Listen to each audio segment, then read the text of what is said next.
Welcome back to our YouTube channel. ഇന്നത്തെ വീഡിയോയിൽ നമുക്ക് കുറച്ച് പ്രീവിയസ് ക്വസ്റ്റ്യൻസും അതിൻ്റെ അനുബന്ധ വിവരങ്ങളും നോക്കാം. ഒന്നാമത്തെ ചോദ്യം, ഗുരുവായൂർ സത്യാഗ്രഹത്തിൻ്റെ വോളണ്ടിയർ ക്യാപ്റ്റൻ ആരായിരുന്നു? ഗുരുവായൂർ സത്യാഗ്രഹത്തിൻ്റെ വോളണ്ടിയർ ക്യാപ്റ്റൻ എ.കെ. ഗോപാലൻ.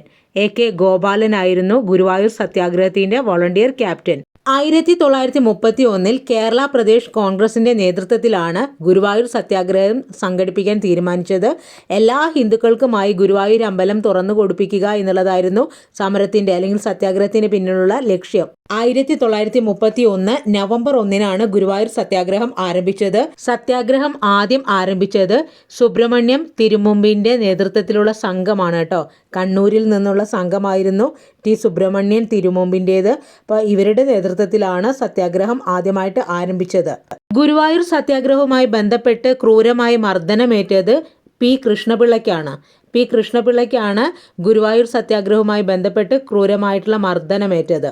ഗുരുവായൂർ സത്യാഗ്രഹം പിൻവലിച്ചത് 1932 ഒക്ടോബർ 2 ഗാന്ധിജിയുടെ നിർദ്ദേശപ്രകാരമാണ്. ഗുരുവായൂർ സത്യാഗ്രഹവുമായി ബന്ധപ്പെട്ട് ഹിതപരിശോധനയ്ക്ക് നേതൃത്വം നൽകിയത് ശ്രീ രാജഗോപാല ആചാര്യയാണ്. ശ്രീ രാജഗോപാല ആചാരി. ഗുരുവായൂർ സത്യാഗ്രഹി എന്നറിയപ്പെടുന്നത് കെ കേളപ്പനാണ്. അടുത്ത ചോദ്യം, 1946 ഐക്യ കേരളത്തിന് വേണ്ടി ചെറുതുരുത്തിയിൽ നടന്ന കാര്യാലോചന യോഗത്തിന്റെ അധ്യക്ഷൻ കെ പി കേശവമേനോൻ. 1946 ഐക്യ കേരളത്തിന് വേണ്ടി ചെറുതുരുത്തിയിൽ നടന്ന കാര്യാലോചന യോഗത്തിന്റെ അധ്യക്ഷൻ കെ പി കേശവമേനോനായിരുന്നു. 1946 ചെറുതുരുത്തിയിൽ, തൃശ്ശൂരിലെ ചെറുതുരുത്തിയിൽ നടന്ന കൂടിയാലോചന യോഗത്തിലാണ് ഐക്യ കേരള സമ്മേളനം വിളിച്ചുകൂട്ടാൻ തീരുമാനിച്ചത്. അതിൻ്റെ പശ്ചാത്തലത്തിൽ കോൺഗ്രസിൻ്റെ പ്രധാന നേതാക്കളിൽ ഒരാളായ ഇ മൊയ്തു മൗലവിയാണ് പ്രമേയം, അതായത് ഐക്യ കേരളവുമായി ബന്ധപ്പെട്ട പ്രമേയം അവതരിപ്പിച്ചത്. പ്രമേയം പ്രയോഗത്തിൽ കൊണ്ടുവരാൻ വേണ്ടി 100 അംഗങ്ങളുള്ള ഒരു സ്ഥിരം സമിതിയെയും യോഗം തിരഞ്ഞെടുത്തു. ഐക്യ കേരള പ്രസ്ഥാനത്തെ ശക്തിപ്പെടുത്താൻ 1949 ഫെബ്രുവരിയിൽ ആലുവയിലും നവംബറിൽ പാലക്കാടും സമ്മേളനങ്ങൾ നടന്നു.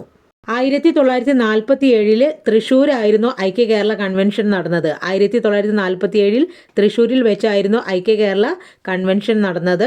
ഐക്യ കേരള കൺവെൻഷൻ്റെ അധ്യക്ഷൻ ആ സമയത്ത് കെ കേളപ്പനായിരുന്നു. തൃശ്ശൂരിൽ വെച്ച് നടന്ന 1947 ഐക്യ കേരള കൺവെൻഷനിലെ അധ്യക്ഷൻ കെ കേളപ്പൻ. പ്രമേയം അവതരിപ്പിച്ചത് ഇ മൊയ്തു മൗലവി. സ്വാതന്ത്ര്യത്തിന് ശേഷം ഐക്യ കേരള സമ്മേളനം നടന്നത് ആലുവയിൽ വെച്ചാണ്. അടുത്ത ചോദ്യം, ഇന്ത്യൻ വിപ്ലവ പ്രസ്ഥാനത്തിൻ്റെ തീപ്പൊരികളായിരുന്ന ഭഗത് സിംഗ്, സുഖ്ദേവ്, രാജ്ഗുരു എന്നിവരെ ബ്രിട്ടീഷ് ഗവൺമെൻറ് തൂക്കിലേറ്റിയ ദിവസം 1931 മാർച്ച് 23. 1931 മാർച്ച് 23 ഇന്ത്യൻ വിപ്ലവ പ്രസ്ഥാനത്തിൻ്റെ തീപ്പൊരികളായിരുന്ന ഭഗത് സിംഗ്, സുഖ്ദേവ്, രാജ്ഗുരു എന്നിവരെ ബ്രിട്ടീഷ് ഗവൺമെൻറ് തൂക്കിലേറ്റിയത്. 1928 ലാഹോർ ഗൂഢാലോചന കേസുമായി ബന്ധപ്പെട്ടാണ് ഇവരെ തൂക്കിലേറ്റിയത്. ജെയിംസ് സ്കോട്ടിനെ വധിക്കാൻ വേണ്ടിയിട്ടായിരുന്നു പദ്ധതി ഇട്ടുണ്ടായിരുന്നത്. എന്നാൽ ആള് മാറി അസിസ്റ്റന്റ് പോലീസ് സൂപ്രണ്ടായ സാൻഡേഴ്സിനെയാണ് അന്ന് വധിച്ചത്. അപ്പോൾ ഈ ഒരു സംഭവം നടക്കുന്നത് 1928 ഡിസംബർ 17 സാൻഡേഴ്സിനെ ഇന്ത്യൻ വിപ്ലവകാരികൾ വധിച്ചത് 1928 ഡിസംബർ 17. ലാഹോർ ഗൂഢാലോചന കേസിൽ ഉൾപ്പെട്ട വിപ്ലവകാരികൾ ആരൊക്കെയായിരുന്നു? ഭഗത് സിംഗ്, സുഖ്ദേവ്, രാജ്ഗുരു. അടുത്ത ചോദ്യം, തിരുകൊച്ചി സംയോജനം നടന്ന വർഷം 1949. 1949 ജൂലൈ 1 തിരുകൊച്ചി സംയോജനം നടന്നത്. തിരുകൊച്ചി സംയോജനവുമായി ബന്ധപ്പെട്ട് തിരുകൊച്ചി സംസ്ഥാനത്തിൻ്റെ രാജപ്രമുഖ സ്ഥാനം വഹിച്ചത് തിരുവിതാംകൂർ രാജാവായിരുന്ന ശ്രീ ചിത്തിര തിരുനാളായിരുന്നു. ചിത്തിര തിരുനാൾ, തിരുവിതാംകൂർ രാജാവായിരുന്ന ചിത്തിര തിരുനാളായിരുന്നു തിരുകൊച്ചി സംസ്ഥാനത്തിൻ്റെ രാജപ്രമുഖ എന്ന സ്ഥാനം വഹിച്ചത്. തിരുവിതാംകൂറിനെയും കൊച്ചിയെയും സംയോജിപ്പിച്ചുകൊണ്ടാണ് തിരുകൊച്ചി സംയോജനം നടന്നത്. അന്ന് കൊച്ചി രാജാവിന് ഉപരാജപ്രമുഖ എന്ന സ്ഥാനം വാഗ്ദാനം ചെയ്തെങ്കിലും അദ്ദേഹം അത് നിരസിക്കുകയാണ് ചെയ്തത്. തിരുകൊച്ചി സംയോജനം നടക്കുന്ന സമയത്ത് കൊച്ചി രാജാവ് പരീക്ഷിത്ത് തമ്പുരാനായിരുന്നു. തിരുകൊച്ചി രൂപീകരണ സമയത്തെ കൊച്ചി രാജാവ് പരീക്ഷിത്ത് തമ്പുരാൻ. ഐക്യ കേരളം സ്ഥാപിക്കാനുള്ള തീരുമാനത്തെ ക്രിയാത്മകമായി സഹായിച്ച ആദ്യത്തെ നടപടിയായിരുന്നു തിരുകൊച്ചി സംയോജനം. തിരുവിതാംകൂർ മഹാരാജാവായിരുന്നു പുതിയ സംസ്ഥാനത്തിൻ്റെ രാജപ്രമുഖൻ. തിരുകൊച്ചി സംയോജനത്തിലാണ് തിരുവിതാംകൂർ അല്ലെങ്കിൽ തിരുവനന്തപുരത്ത് സംസ്ഥാനത്തിൻ്റെ തലസ്ഥാനം വേണമെന്നും അതുപോലെ ഹൈക്കോടതി എറണാകുളത്ത് സ്ഥാപിക്കണമെന്നൊരു തീരുമാനം കൈക്കൊണ്ടത്. തിരുകൊച്ചി സംയോജനം നടക്കുമ്പോൾ TK നാരായണ പിള്ളയായിരുന്നു തിരുവിതാംകൂറിലെ മുഖ്യമന്ത്രി. അദ്ദേഹത്തിന്റെ നേതൃത്വത്തിലായിരുന്നു തിരുവിതാംകൂർ കൊച്ചി സംസ്ഥാനത്തിലെ ആദ്യ ജനകീയ മന്ത്രിസഭ നിലവിൽ വന്നത്. അടുത്ത ചോദ്യം, Adam Smith wealth of Nations എന്ന ഗ്രന്ഥം പ്രസിദ്ധീകരിച്ച വർഷം. 1776 Adam Smith wealth of nations എന്ന ഗ്രന്ഥം പ്രസിദ്ധീകരിച്ചത്. ആദം സ്മിത്തിനെ കുറിച്ച് പറയുകയാണെന്നുണ്ടെങ്കിൽ അദ്ദേഹം സ്കോട്ടിഷ് തത്വചിന്തകനായിരുന്നു. ആധുനിക സാമ്പത്തിക ശാസ്ത്രത്തിൻ്റെ പിതാവാണ്. സാമ്പത്തിക ശാസ്ത്രത്തിന് വ്യക്തമായ അടിത്തറ നൽകിയ സാമ്പത്തിക ശാസ്ത്രജ്ഞൻ ആരാന്ന് ചോദിച്ചാൽ അത് ആദം സ്മിത്ത് ആണ്. അദ്ദേഹത്തിൻ്റെ വളരെ പ്രധാനപ്പെട്ട ഒരു വർക്കാണ് an enquiry into the nature and causes of the wealth of nations. An enquiry into the nature and causes of the wealth of the nations. ഈ ബുക്ക് പബ്ലിഷ് ചെയ്തത് 1776 ലേസേഴ്സ് ഫെയർ തിയറി ഇൻട്രൊഡ്യൂസ് ചെയ്തത് Adam Smith ആണ്. സാമ്പത്തിക പ്രവർത്തനങ്ങളിൽ ഗവൺമെന്റിന്റെ ഇടപെടൽ പരിമിതപ്പെടുത്തണമെന്നും വ്യക്തി സ്വാതന്ത്ര്യത്തിന് കൂടുതൽ പ്രാധാന്യം നൽകണമെന്നുമാണ് ഈ ഒരു സിദ്ധാന്തത്തിൽ പറയുന്നത്. അടുത്ത ചോദ്യം, ഉൽപാദക സാധ്യതാ വക്രം കോൺകേവ് രൂപമായിരിക്കാൻ കാരണം സീമാന്തര അവസരാത്മക ചെലവ് വർദ്ധിക്കുന്നതുകൊണ്ട്. എന്താണ് സീമാന്ത അവസരാത്മക ചെലവ് അഥവാ മാർജിനൽ ഓപ്പർച്യൂണിറ്റി കോസ്റ്റ് എന്ന് പറയുന്നത്? ഒരു വസ്തു ഉൽപ്പാദിപ്പിക്കാൻ വേണ്ടി ഒഴിവാക്കേണ്ടി വരുന്ന ഏറ്റവും അനുയോജ്യമായ ബദൽ ഉൽപ്പന്നത്തിൻ്റെ അളവിനെ ഈ വസ്തു ഉൽപ്പാദിപ്പിക്കുന്നതിനുള്ള സീമാന്ത അവസരാത്മക ചെലവെന്നാണ് പറയുന്നത്. ഉൽപാദന സാധ്യതാ വക്രത്തിൻ്റെ ആകൃതി നിർണ്ണയിക്കുന്നത് സീമാന്ത അവസരാത്മക ചെലവാണ്.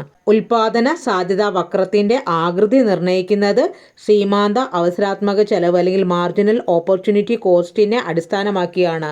ഫോർ എക്സാമ്പിൾ, ചെലവ് വർദ്ധിക്കുമ്പോൾ ഉൽപാദന സാധ്യതാ വക്രത്തിന് കോൺകേവ് രൂപമായിരിക്കും ഉണ്ടാവുക. ഒരു സമ്പദ് വ്യവസ്ഥയിലുള്ള പരിമിത, അതായത് എപ്പോഴും വിഭവങ്ങൾ ലിമിറ്റ് ആയിരിക്കും.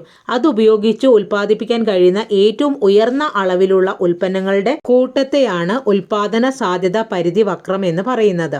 അടുത്ത ചോദ്യം, P1 x1 + P2 x2 = m എന്ന സമവാക്യം ഏതിനെയാണ് സൂചിപ്പിക്കുന്നത്? ബജറ്റ് ലൈനിനെയാണ് സൂചിപ്പിക്കുന്നത്. ഒരാളുടെ കൈവശമുള്ള മുഴുവൻ പണവും ചെലവാക്കുന്ന തരത്തിലുള്ള ബിന്ദുക്കൾ ചേർത്ത് വരയ്ക്കുന്ന രേഖയാണ് ബജറ്റ് രേഖ.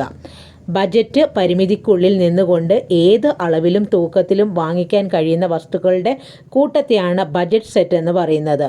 Q = 10 - 2P എന്നത് ഒരു ചോദന വക്ര സമവാക്യവുമായി കരുതുക. വില 3 രൂപയായാൽ ചോദനത്തിൻ്റെ അളവ് എത്രയാണ്? ആൻസർ 4 ആണ്. അടുത്ത ചോദ്യം, താഴെ പറയുന്നവയിൽ ഏതാണ് സ്ഥിര ചെലവുകളിൽ പെടാത്തത്? സ്ഥിര ചെലവുകളിൽ പെടാത്തത് ഏതാണ്? ഇന്ധന ചെലവ്. സാധനങ്ങളും സേവനങ്ങളും ഉൽപ്പാദിപ്പിക്കാൻ വേണ്ടി ഉൽപ്പാദകന് വരുന്നതാണ് ചെലവുകൾ. ഒരു ചെറിയ കാലയളവിൽ ചില ഉൽപ്പാദന ഘടകങ്ങളെ സ്ഥാപനത്തിന് ഇഷ്ടാനുസരണം വ്യത്യാസപ്പെടുത്താൻ കഴിയാത്തതുകൊണ്ട് ഇവ സ്ഥിരമായിരിക്കും. ഈ സ്ഥിര ഘടകങ്ങളെ ഉപയോഗപ്പെടുത്തുന്നതിനായി ആ സ്ഥാപനം നിർവഹിക്കേണ്ട ചെലവിനെയാണ് മൊത്തം സ്ഥിര ചെലവെന്ന് പറയുന്നത്. താഴെ പറയുന്നവയിൽ ഏതാണ് മൂലധന വസ്തുവായി പരിഗണിക്കുന്നത്? യന്ത്രങ്ങളാണ് മൂലധനം. IRDP Indian rural development programme ഇന്ത്യയിൽ ആരംഭിച്ച വർഷം 1978 80 അത് ഇംപ്ലിമെൻ്റ് ചെയ്തത്. അപ്പോൾ ഇത് വന്നത് 6ാം പഞ്ചവത്സര പദ്ധതി കാലത്താണ് കേട്ടോ. 6ാം പഞ്ചവത്സര പദ്ധതി 1980-85 കാലഘട്ടത്തിലാണ് നടന്നത്. IRDP നടപ്പിലാക്കിയത് 6ാം പഞ്ചവത്സര പദ്ധതി കാലത്താണ്. നബാർഡ് നിലവിൽ വന്നപ്പോഴും 6ാം പഞ്ചവത്സര പദ്ധതിയായിരുന്നു. നബാർഡ് നിലവിൽ വന്നത് 1982 ജൂലൈ 12. ഇന്ത്യയിൽ 2ാം ഘട്ട ബാങ്ക് ദേശസാൽക്കരണം നടന്ന പഞ്ചവത്സര പദ്ധതി 1980 ഏപ്രിൽ 5 2ാം ഘട്ട ബാങ്ക് ദേശസാൽക്കരണം നടന്നത് 6ാം പഞ്ചവത്സര പദ്ധതി കാലത്താണ്. താഴെ പറയുന്നവയിൽ ഏതാണ് സാമൂഹ്യ സുരക്ഷാ പരിപാടിയിൽ ഉൾപ്പെടാത്തത്? ദേശീയ ഗ്രാമീണ തൊഴിൽ പരിപാടി. സാമൂഹ്യ സുരക്ഷാ പദ്ധതികൾക്ക് ഉദാഹരണമാണ് ദേശീയ സാമൂഹ്യ സഹായ പദ്ധതി, പ്രധാനമന്ത്രി സുരക്ഷാ ബീമാ യോജന. നിരാലംബരായ മുതിർന്ന പൗരന്മാർക്ക് പെൻഷനും ഇൻഷുറൻസ് പരിരക്ഷയും നൽകുന്ന പദ്ധതിയാണിത്. നിരാമയ ആരോഗ്യ ഇൻഷുറൻസ് പദ്ധതി സംസ്ഥാനത്തെ അംഗപരിമിതർക്ക് ആരോഗ്യ ഇൻഷുറൻസ് നൽകുന്നതിനുള്ള പദ്ധതിയാണ്. അടുത്ത ചോദ്യം, താഴെ പറയുന്നവയിൽ ഗവൺമെൻറ്റിൻ്റെ റവന്യൂ വരുമാനത്തിൽ ഉൾപ്പെടാത്തത്? ഓപ്ഷൻ സി ആണ് പൊതുമേഖലാ സ്ഥാപനങ്ങളിലെ ഓഹരി വിറ്റഴിക്കൽ. ഗവൺമെൻറ്റിൻ്റെ പ്രധാന വരുമാന മാർഗമാണ് ടാക്സ്. കേന്ദ്ര സർക്കാർ ചുമത്തുന്ന നികുതിയാണ് കോർപ്പറേറ്റ് നികുതി, വ്യക്തിഗത ആദായ നികുതി, കേന്ദ്ര GST, സംയോജിത GST.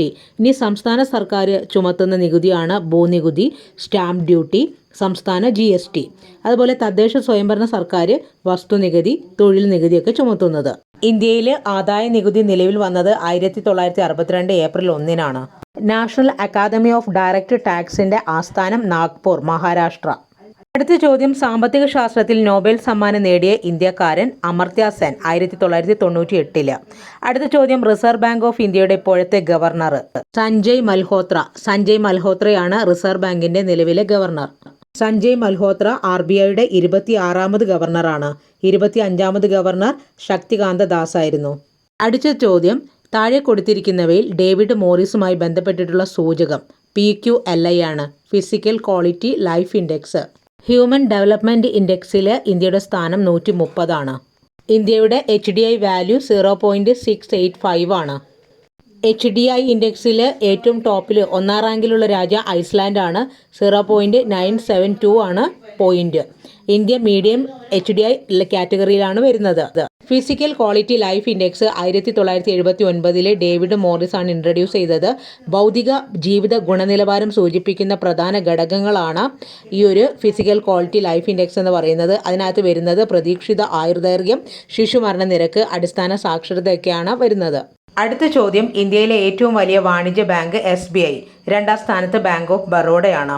അപ്പോൾ ഇന്നത്തെ ഈ ഒരു വീഡിയോ നിങ്ങൾക്ക് ഉപകാരപ്പെട്ടെങ്കിൽ ഒന്ന് ലൈക്ക് ചെയ്യുക, ഷെയർ ചെയ്യുക, കമൻറ്റ് ചെയ്യുക. താങ്ക്